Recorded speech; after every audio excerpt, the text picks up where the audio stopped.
এমনি করে এক রাজ্য ছিল বাবা, সেই রাজ্যখানের নাম ছিল বিল্ব রাজ্য। আর এই বিল্ব রাজ্যের রাজা ছিল অশ্বপতি। সেই রাজা অশ্বপতি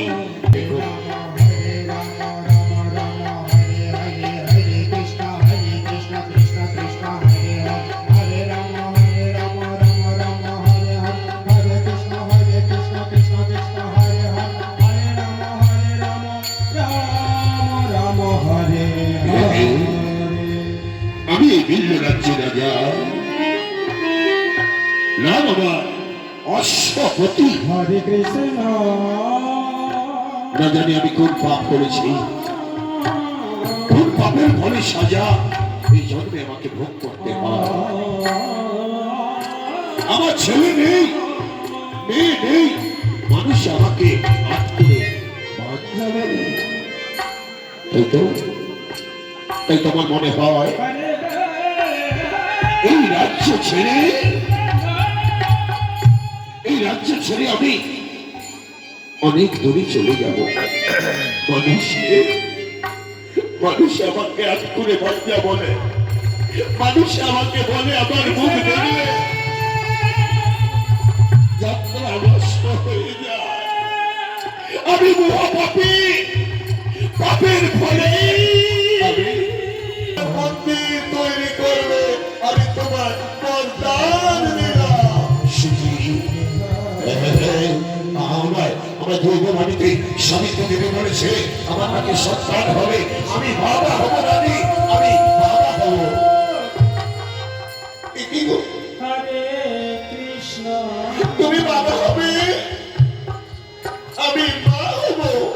আমাদের মনের আশা বাসনা পূর্ণ হয়ে যাবে।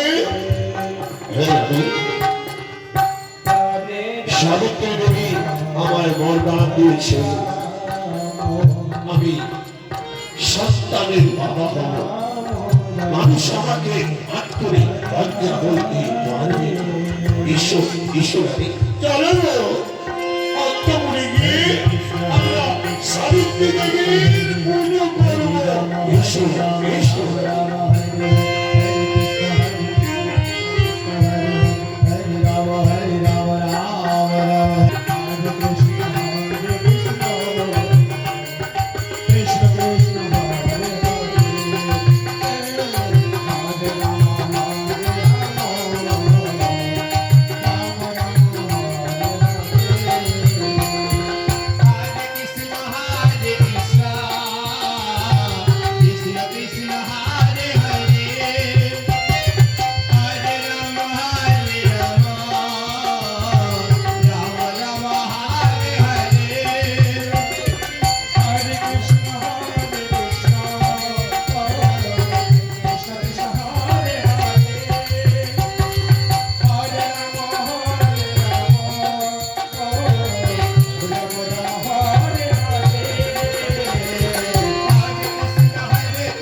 ভক্তধামের ওই বিল্ব রাজ্যের রাজা অশ্বপতি সাবিত্রী দেবীর মন্দিরে মানত করলো একটা ছেলে আর একটা মেয়ের জন্য।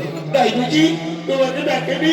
না রাধে, ভক্তধামে ওই সাবিত্রী দেবীর মন্দিরে মানত করে আশা রাখলো সে যেন ছেলে মেয়ের বাবা হতে পারে। চলো না ভক্তধামে যাই, তোমার ভক্তরা কেমন আছে? চলো রাধে, আমরা ভক্তধামে যাত্রা করি। হরে হরে